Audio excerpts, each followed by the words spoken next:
You walk into a grocery store, same items, same cart, same list you've been using for years. But when you get to the register, the number hits you like a gut punch. You think to yourself, am I buying more? Did something change? No, nothing changed, except everything costs more. That's the reality for tens of millions of Americans right now. And here's the thing, it's not just groceries. It's your rent, your health insurance, your utility bill, even your morning coffee. Costs are climbing across the board. And yet, the message coming from the top keeps insisting the economy is strong, inflation is cooling, and things are getting better. So who's telling the truth, the data or the people living it? That's exactly what we're going to break down today, because a growing pile of surveys, polls, and economic reports are all pointing to the same uncomfortable conclusion. For most regular Americans, the affordability crisis is very much alive, and it's getting worse. Let's start with something simple. Food. You've probably noticed it. Since 2019, the average American grocery bill has jumped by 32%. That's nearly a third more expensive just to fill your fridge. Beef prices alone are up around 15% in the last year. Coffee, up almost 19%. These aren't small changes. Over a year, those numbers quietly drain hundreds of dollars out of your wallet without you even noticing until you do. And wages? They've grown too, but not nearly fast enough.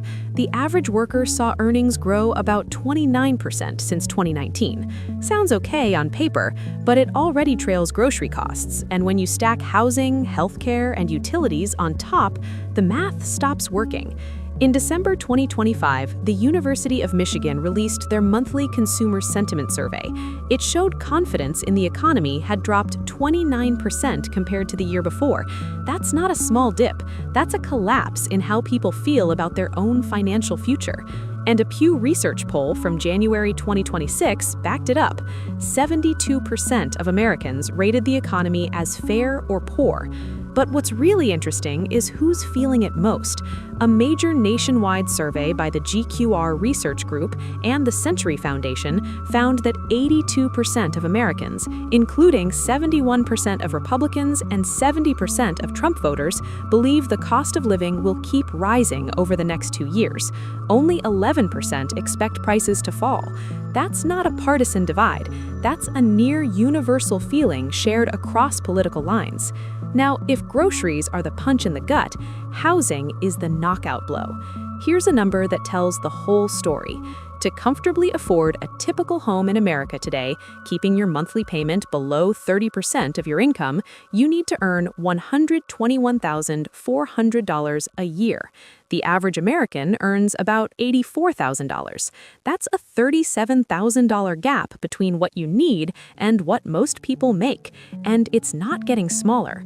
Home prices are sitting about 25% above their 2019 levels. Mortgage rates have more than doubled since their pandemic lows, and Goldman Sachs estimates the country is short somewhere around 4 million homes, meaning even if demand dropped overnight, there just aren't enough places for people to live.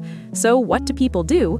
They rent. Except renting has become a trap of its own. Since 2017, rents have risen 50%, while average wages grew only 38%. A record 22.6 million renter households were considered cost-burdened in 2023, meaning they spend more than 30% of their income just on rent. Harvard's Joint Center for Housing Studies confirmed this in their 2025 report. Half of all renters in America are stretched beyond healthy limits just to keep a roof over their heads. And the Atlanta Federal Reserve's Housing Affordability Monitor shows owning a median-priced home now eats up nearly 48% of the median household income, nearly half on housing alone. But that's not even the whole picture. Housing is visible. Everyone feels it. But there are quieter costs creeping up that don't make headlines as often, and together they're pushing millions of families past the breaking point. Healthcare is one of the biggest. The cost of the lowest-priced Silver health plan on the ACA marketplace has gone up 41% since 2017, and it just got worse. When Congress failed to extend pandemic-era premium subsidies at the end of 2025, the average premium for low- and middle-income families jumped from $888 a year to $1,904, more than doubling overnight, according to KFF. Add to that utilities. The average American now pays around $265 a month in utility costs, up 12% in just the last year. In January 2026, utility prices were more than 6% higher than they were the year before. And childcare. Since 2017, the annual cost of childcare for 2 young children has jumped 40%. For millions of working parents, childcare alone can cost as much as rent. Economists call what's happening a K-shaped economy. At the top, wealthier households are fine. They own assets that rise with inflation, they have savings, and they're not carrying credit card debt just to cover groceries. At the bottom and in the middle, it's a different story. Costs go up, wages lag behind, and the gap keeps widening.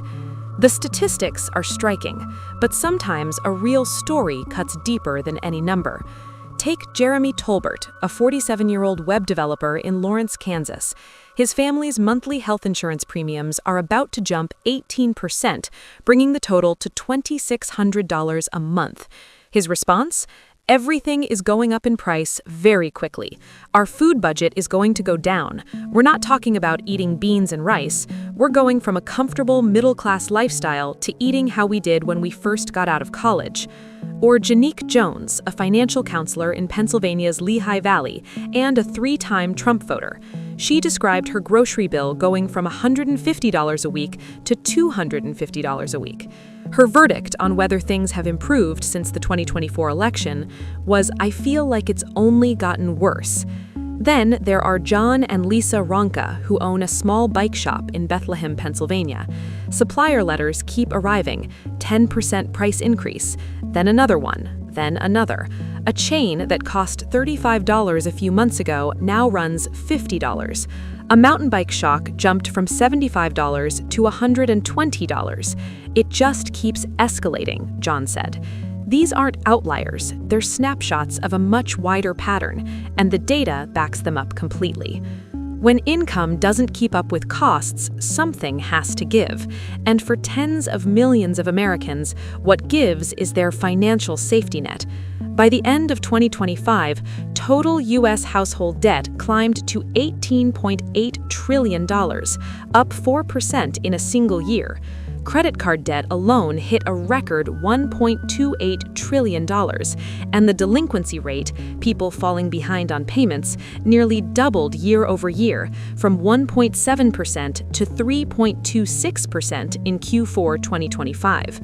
A McKinsey & Company survey from Q4 2025 found that nearly a third of American adults had dipped into their savings in the previous 3 months, up from 26% just a quarter earlier.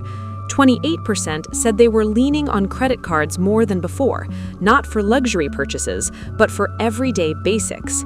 And here's one that should stop you in your tracks. A LendingTree survey found a growing number of Americans are now using buy now, pay later plans to afford groceries. Not phones, not clothes, groceries. People are financing their food. A PBS-NPR poll found that 24% of Americans, roughly 46 million people, say their expenses exceed their income every single month. They're not falling behind, they're actively going further into the hole each pay cycle. And what's waiting for them at the bottom of that hole? Here's where it gets complicated. Because by some official measurements, the economy looks okay. Unemployment is low, sitting around 4.3%. GDP is growing, inflation has cooled significantly from its peak, and the White House has pointed to these numbers repeatedly, with a spokesman saying the administration's economic agenda is driving robust real wage and investment growth. But here's the problem with those numbers. They measure the average, and when a K-shaped economy is running, averages hide the truth. Corporate profits have nearly doubled as a share of GDP since 2000, climbing from under 6% to 11% by 2024. After-tax corporate profits are now $2.8 trillion higher than they were in 2000. That's where a lot of the growth is living. Meanwhile, the 10% of Americans with the lowest wages actually saw their pay decline in real terms in 2025, after accounting for inflation. And the federal minimum wage hasn't moved since 2009, $7.25 an hour. That's the longest stretch without a raise since the federal minimum wage was first created. Nearly 3/4 of American workers say they cannot afford anything beyond basic living expenses. Jerome Powell, chair of the Federal Reserve, acknowledged this himself, saying, "We are going to need to have some years where real compensation is higher for people to start feeling good about the affordability issue." Some years, plural.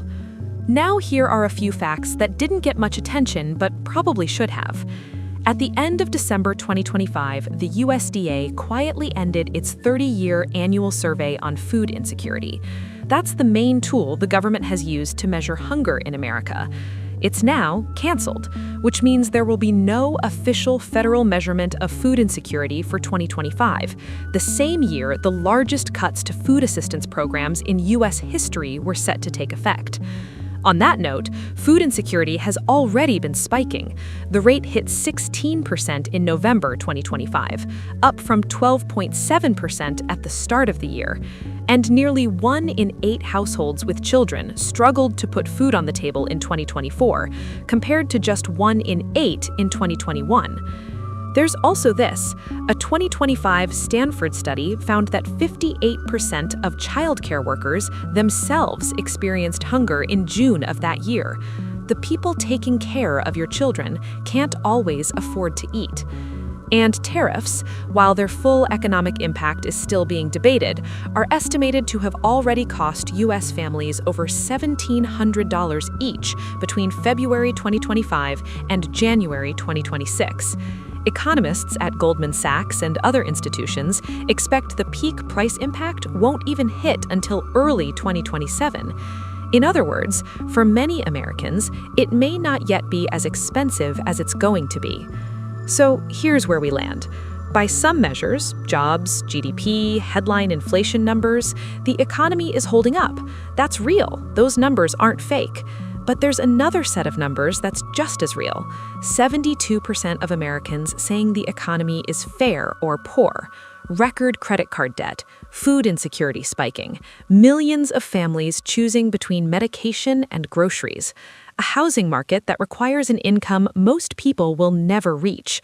The disconnect between those two realities is the story. Official figures can show growth at the macro level, while millions of individual households quietly fall further behind. And what the data makes clear across dozens of surveys and economic reports is that for most regular Americans, the affordability crisis is not a political talking point. It's Tuesday. The real question isn't whether prices are going up. They are. The question is, at what point do the people measuring the economy start measuring the right things? Think about that next time you're at the register.